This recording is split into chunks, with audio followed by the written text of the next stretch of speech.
Hello everyone. We are going through COVID-19 epidemic. Government of India has launched Aarogya Setu app in order to connect for help service with people of India to fight COVID-19. Today I will tell you how and from where you can download it. Do not download from any other source because that can be malicious. Here I open Government of India official web page of Aarogya Setu. The same link is provided below this video in the description box. Now you can see the QR code here. You can scan and download the application in your mobile from here directly, or else you can go to Google Play Store and Apple Store from your Android and iOS mobiles.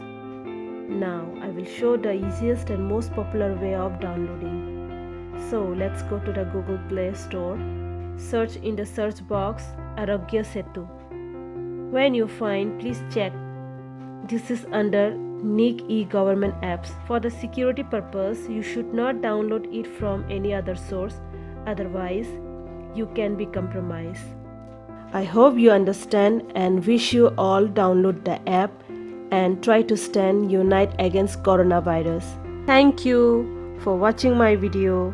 If you like this video, then please subscribe my channel and stay safe. Jai Hind.